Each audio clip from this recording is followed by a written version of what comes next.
Dude. You are Locked On Yankees, your daily New York Yankees podcast. Part of the Locked On Podcast Network. Your team every day. Welcome to Locked On Yankees, which is part of the Locked On Podcast Network, your team every day. Thank you for making us your first listen every day. I'm Stacey Gotsoulias. Today's episode is brought to you by Bird Dogs. Go to birddogs.com/LockedOnMLB and they'll throw in a free custom Bird Dogs Yeti-style tumbler with every order. Steve and I have them. They're very cool. Speaking of Steve, he's with me as always. Steve, what is going on? What? Okay. It was a baseball game, I think. I think so. I don't know if the Yankees knew there was one. Yeah. Hey, thanks for 3,000 subs, by the way. Yeah, guys. 3,000 subs on YouTube. Thank you guys so much. We really appreciate it. Hey, of course, it's Friday, so it's Fanmail Friday. You guys already know that. We got your answers to your questions, and that's going to be the majority of the show here. But, I mean, let's start with the elephant here, very much in the room. Jeez, Domingo Germán, what in the world happened last night? What in the world is going on with Domingo, Stacey? What's the opposite of a bounce back start? Like, he needed a bounce back start, and this was the complete. We were talking about the Yankees and how they've been playing and how it's like a free fall, and he just, that's worse than the first drop on Goliath in Magic Mountain. Just woof, totally 200 feet straight down. Unbelievable. From the last start, it was worse than the last start against Boston, and that was bad. This was horrifically bad. It was pretty clear that the white flag was raised very early in that game too, right? Because I think what Boone was going through in his brain was going, hey, we got some guys that have been working well. Brito gave us a strong outing that we weren't really fully anticipating. Like, okay, things are moving, things are jiving. Maybe we're on a roll. Mm-hmm. And then I think it got to the point last night where he's just going, not worth it. We'll save it for Texas. Yeah. I mean, what a great way to go into a series against Texas, who is playing really well all season. So, yeah, it was bad. 4 home runs. I think he's gotten Garrett Cole's home run problem. He inherited it. I think he's got every problem right now. I mean, He is not locating. Mm-mm. None of his pitches are working. Like, I mean, you'd be hard pressed right now to find a good thing with Domingo Germán right now, which this week, Stacey, just days ago, mere hours ago on this very show, we were talking about what the Yankees could do if they're sellers, and we talked about one of their biggest trade pieces was Domingo Germán. Did he listen? Maybe he did this purposely. He's like, wait, I want to stay on this team. I want to stay in New York. I don't want to get traded. I don't want to get traded. It's bizarre. I mean, look, it's 2 starts. Like, to be fair, like, you can blow it up however you want to blow it up, and everyone will blow it up. But it's just crazy. It's just crazy. Like that. When you think of worst starts of the year, oof. I think this takes the cake, right? I mean, besides the Brito one, what was that, Minnesota? Yes. Like that's the low lights, right? Oh yeah. Yeah. And the thing about it is, we said it in the preview for the series, you can keep the Seattle lineup at bay. There was that one game this past week that they had 18 strikeouts as a team. They still ended up winning the game, but they're prone to that thing. And in the first 2 games, they held them to 3 runs. And you're thinking, okay. And even in the first inning, had they scored yet? I'm trying to remember because I was just sitting there. Is he really doing this again?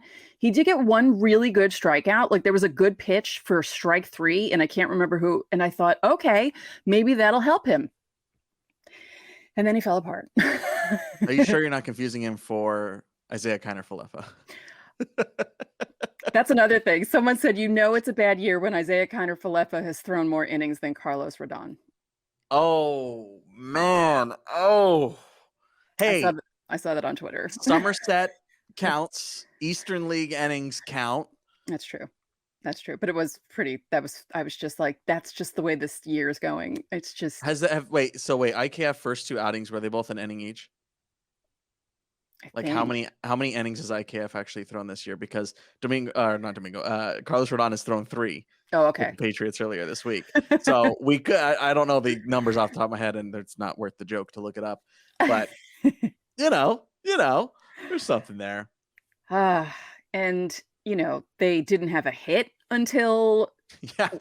Let alone we've just been focused on Domingo Germán. Brian Wu, on the other hand, wow. I mean, welcome to New York, kid.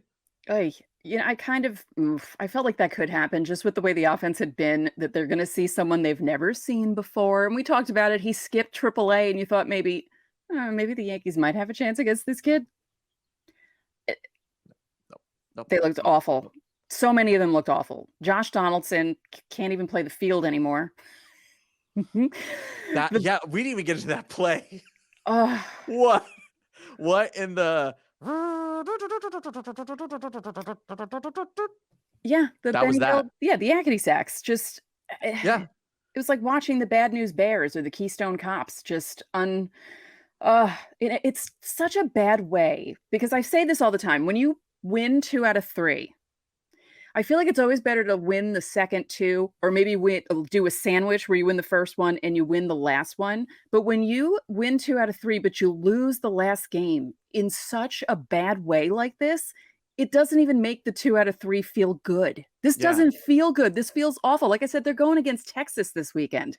Texas is good this year. They have good hitting. They have good pitching. We saw it when Eovaldi shut them down for what? It was a complete game. Yeah.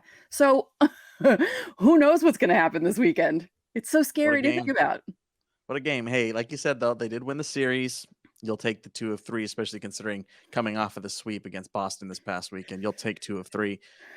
I mean, I feel like I keep saying turn the page, but at some point you're running out of pages in that book.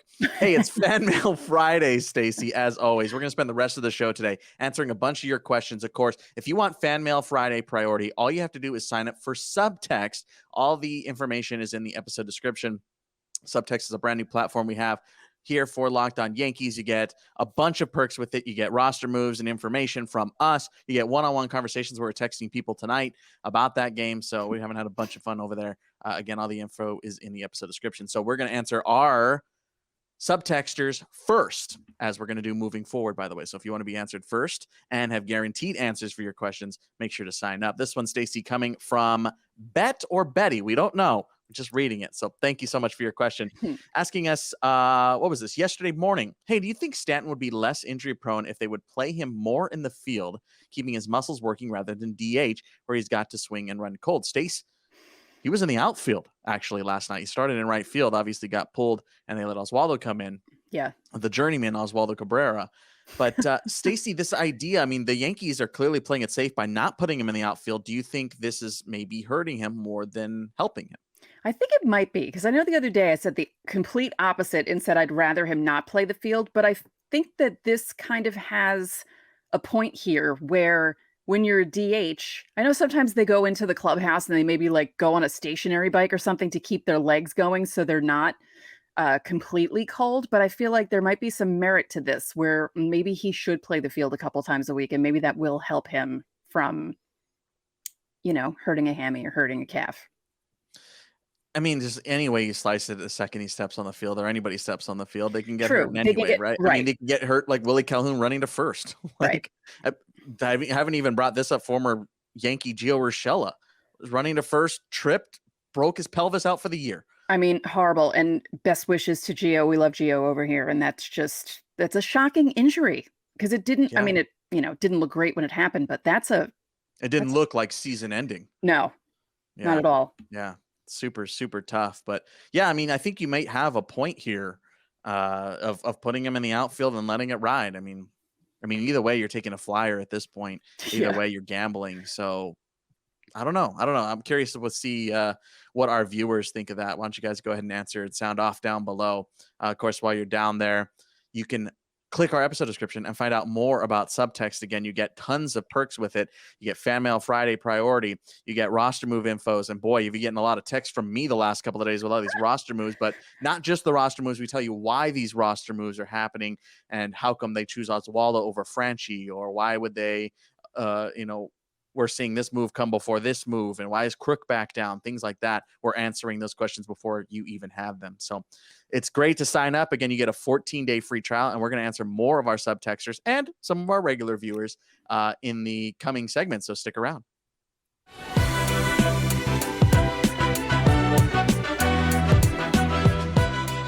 Baseball season is in full swing, and there's no better place to get in on the action than FanDuel, America's #1 sportsbook. Because right now, new customers get a no-sweat first bet up to $1,000. That's up to $1,000 back in bonus bets if your first bet doesn't win. Just go to FanDuel.com/lockedon to join today. Some interesting things happening in baseball. Cincinnati's leading the National League Central. Who thought that would happen? The Cardinals are in last.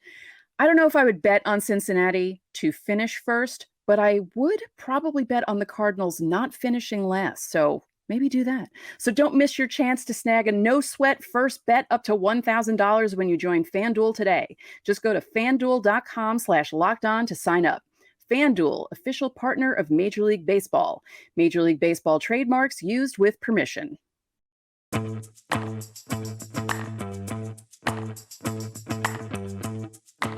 Back now here on Locked On Yankees. Hey, to the everydayers out there, you guys already know what's going on Monday. Miners Monday. It's always Miners Monday on Locked On Yankees. Second favorite day of the week, I think it's Fanmail Friday and then Miners Monday. It's always fun to talk minor league baseball. My heart lies in the minors. So hit that subscribe button. Of course, you know that's coming up. We're talking about everything Yankees minor leagues coming up in a couple of days. You can catch the Rangers series this weekend, by the way, on SiriusXM, just like every game this season. Just search SiriusXM, and while you're in the app, all you got to look for is New York Yankees, and the feed is right there. Stacey, some more Fan Mail Friday questions. Again, these ones first from our subtexters. This one coming from Ruben. If you add Florial to the 40-man roster, who would you remove? Stacey, you obviously have to DFA somebody if there's not a 60-day IL situation. Right now, who's your candidate? Who is on the bubble? Who's the new Aaron Hicks? Josh Donaldson. Josh Donaldson. Yep, that was the answer I thought you'd say. That was the answer I was going to give. Mm-hmm. I mean, it's I know. Weirdly, though, in that case, though, it's probably Oswald. Oh, yeah, that's true. That would get called up in that spot, and then they just leave 39. Yeah, that's true. But he's not doing anything for the team. He's not hitting. Like we said, that play in the game on Thursday night was just Keystone Cops, bad news bears. And I know the money's involved, but they're wasting the money anyway by having him on the roster. So I don't know. I mean, yeah, I think that's the easy answer. Maybe because I feel like the other guys, but I feel like Allen on the 60. I have no idea. I don't think he's on the 60. I don't know. You'd have to look that up. I have to look that up because I know they said he was going to be out 4 to 6 weeks. Yeah. I think. Which would not be long enough for 60. Right. So they might be doing that. Yeah. Yeah. They might anticipate him coming back before then. But I don't know. I feel like the Yankees are just never going to call Florial. No. I don't think they're ever going to give him the chance. No. One more from our subtexters, Stacey. This one coming from Bruce. Could it be that the Yankee kids are struggling because the veterans aren't performing, putting more pressure on the kids? I answer this one quickly in text form, which of course you could do as a subtexter. You text us. But Stacey, your thoughts on this question from Bruce? No. But also, yes, I don't think there's pressure. I just think like when a team is winning and everything goes well and everyone's hitting and everyone's doing well, I feel like it's the same when they're losing. It's kind of like winning is contagious. I feel like losing is also contagious and bad hitting is contagious. And when the whole lineup isn't doing anything, that's just what happens. This is what I texted back to Bruce. Okay. It's not helping.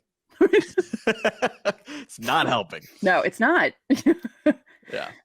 See, that's what you get that free 14-day trial for, so you can get a text back from me that's snarky like that. Hey, thanks to our subtexters and being the early adopters, the first ever subtext subscribers with us. We really appreciate it. All right, back to our regular scheduled programming with our regular YouTube comments. You guys can always comment down below to the pinned comment here on YouTube to any of our episodes. We will answer your questions on Friday. We have to pick and choose now, folks. This one's coming from @Sid4RE. This one directed directly at me, Stacey. You said last week Austin Wells is 2 to 3 years away from the big leagues last week. He turns 24 years old next month. So you're saying he's going to be 26 to 27 when he makes his MLB debut? That's pretty old for a catcher. Yes, that is pretty old just in general to make your MLB debut at 26, 27. The reason why I said he's 2 to 3 years away was because he started this season with an injury. He started this year in Double-A, and the Yankees have a logjam, weirdly enough, at catcher. got a couple of years still with Higgy, got a couple of years still with Trevino. You have Ben Rortvedt right behind him.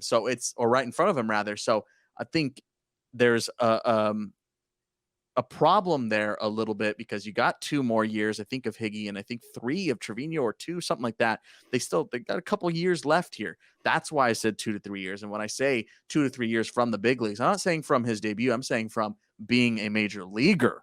From being a major leaguer is a different thing than making your big league debut. Randy Vasquez made his big league debut. He's not a major leaguer. Right. So there's a difference there. So I'm not saying that I'm putting it past him. I think that he is a talented ball player, and we've seen it this season with the Somerset Patriots. But you got to let your cookies cook a little bit longer. So we'll see. We'll see how they take the route with Trevino and Higgy and then Rortvedt. But Austin Wells obviously is the top prospect, and he is probably the best hitting. No, he is the best hitting out of all 4 of those catchers. So we'll see. Hitting talks. Last one in this segment. Stacey, thanks, by the way, for your question. This one coming from Ruben Martinez, 9383. With a trade deadline on August 1st, by when should the Yankees decide if they're buyers or sellers? Stacey, when is decision day? July 29th? No, I'm kidding. Give them 48 hours. It's like a mob boss. You have 48 hours. You have 48 hours to decide. I mean, I don't know. I mean, I'm trying to figure out if I can figure out how they're going to play over the next 3 to 4 weeks, because I think that's the elephant and the other elephant in the room. We got 2 big old elephants in this room right now. Yeah. I think a lot of this will be figured out once they figure out Judge's timeline. Yes, that's what I was getting at. Yeah, it's really Judge's timeline, because if they can hang and not get too far behind the wild card teams, and then people come back and they're healthy and they fire things up and just hope that the other wild card teams don't do the same. I mean, the division, again, out of reach, that's not happening. Don't even put that in your brain. But wild card, they just have to focus on that. And again, it really has to do with Judge. Yeah, it's all about Judge. 100% about Judge. Yep. That's the whole thing. Is it a month? Is it 2? Is it 3 weeks? Clock's ticking. Clock is ticking. Ruben, thanks so much for your question. Of course, if you want to be a part of Fanmail Friday, all you got to do is drop a comment on any one of our YouTube videos throughout the week. There is a pinned comment at every video, and you have to hit reply. If it's not in that reply, I'm not reading it anymore. You guys, look, I love the comments. I read the comments when I can. But at this point, you guys are just like firing off. I'm getting like 100 comments a day. I can't read these every day. It's like 5 comments a week. You do the math. Anyway, of course, the way to skip that line is to join our subtext. Again, all that information is in the episode description, including a video that we've linked to describe what you get with subtext. And of course, it's running at the bottom here on the YouTube side as well. Hey, coming up next, we got some more questions.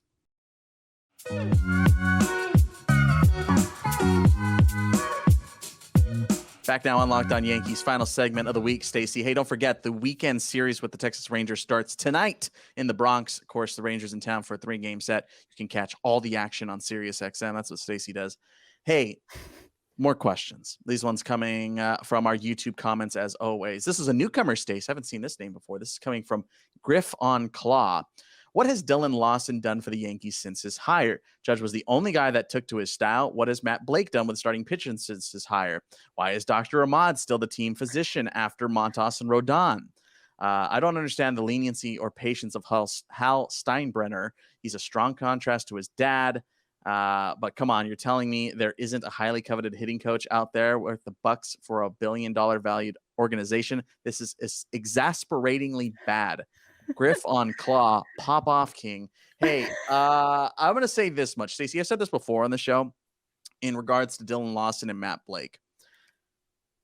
And I mean this with the utmost respect for baseball fans. Being one, we have no idea what hitting coaches and pitching coaches do.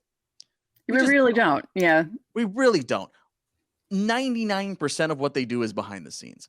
And it is almost impossible to find out what they're doing, right? Like even as someone who has worked in baseball directly with teams, it is very hard for me to spend enough time to understand what they do, because I'm doing a million other things if I'm working for a team. But B, even see like changes and Like, you have to specifically ask those coaches what they're doing, because they're literally happening behind closed doors. Right. So that's what I'll say about that. Is I think it's pretty clear when they're doing bad jobs, maybe. But I also don't think they get enough praise, right? They're like, hey, he found this small little tweak that changed this guy's whole career. And you're like, who? So I think that happens a lot too. So Stacey, I know you wanted to take the latter half of this 14-part question. This was more of a rant. I know. Yes. Yeah. Yes. Hal is a strong contrast to his dad. I feel like Hank, may he rest in peace, was more like George. And I think if Hank became the owner, things would be a lot different now. I feel like Hal's a little too level-headed. And I feel like, he made some comments this week. Yankee fans weren't very happy about them because it's just the same old with him. He says he cares, but he doesn't do things to make it seem like he actually does care. Because as long as Hal Steinbrenner is making money, he'll say, oh, we have a championship caliber team. Our goal is to win every year. But is it really? I think it's really just making the money at this point. So, yeah, I mean, I could see why it's exasperatingly bad. People keep bringing up and I'm sorry to say this, they haven't made the World Series since 2009. And, it's like some teams haven't been in a World Series. Like, just Yankee fans need to calm down. But Hal is happy with his money and nothing's going to change. And I know he said something about, oh, well, if they don't make the playoffs, there are going to be big changes. I'd be willing to bet my hair that that's not the case. Thanks for joining the Locked On Yankees Fanmail Friday family Griff on Claw. What a debut. The old Randy Vasquez debut. 2 more here today, Stacey, and then we're going to get out of here for the weekend. At Teacher Sama, a regular here on Fanmail Friday, asking, I don't want to admit that the season is over despite the horrible week we've had. This was obviously this past week. So I think a closer is a must be in the works before the trade deadline. How do you feel about Liam Hendriks now that the White Sox are rumored to be sellers?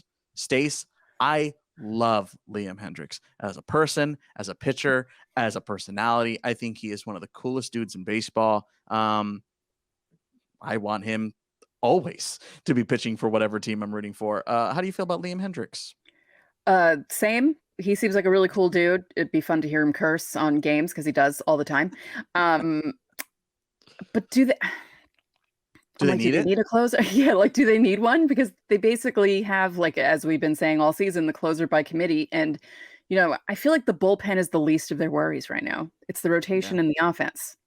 Which is weird because it's flipped from where we were a couple months ago, right? Where we're going, why isn't there a closer? Why isn't there a closer? Why isn't there a closer? Yeah. It's worked. It's totally worked. Yep. In that regard. I mean, who knows? They might put IKF in there. Hey, move over, Shohei. Last one for the day. Teacher Sama, thanks for your question.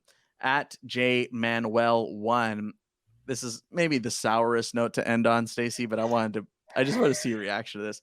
How scary is it to know Judge is only 2 years younger than Stanton and has a 9-year contract? Oh, it's very Does that scary. freak you out? Well, yeah. I mean, the whole thing freaked me out when it happened because, I knew he was turning 30 and I knew that 31 and I knew the whole age thing coming into it. And as I say all the time with these big contracts, you're really paying for the front part of it. And you kind of expect it to not be great at the end. It just feels worse because of how this season has gone, and it feels like people are thinking, oh no, this is going to be how it is for the rest of the 9 years. And I don't think it is. The Dodgers injury was really fluky. I mean, he broke the door. No one expects that to happen. He literally broke the door. He pushed it in the opposite direction of how it opens. So it was just a fluky thing. But yeah, no, that is scary that he's that old and got that. I mean, I said it when it happened. It was like, are you sure you want to do this? But they wanted him and that was the way to get him. So, 2032 free agent. And we will leave it at that. Hey, thanks so much again for joining Fanmail Friday. Really appreciate it. If you want to jump the line, you can always do so by joining our Subtext. It's brand new and you got a 14-day free trial. So if you want to get on next week's show, you go, well, We got 14 days, so might as well sign up. Everything's in the episode description. Of course, you get text and info from us, and you can have one-on-one conversations as well. Don't forget, coming up on Monday, hit subscribe because it's Miners Monday. In just a couple of days, we're going to talk about some top performances over the past couple of days in the Yankees system. Yankees system is thriving. It's been a really fun year for Yankees prospects, and we got more coming in a couple of days, so don't miss that. And that's going to do it for today's and this week's Locked On Yankees. I'm Steve Granado. And I'm Stacey Gatsoulias. We'll see you on Monday.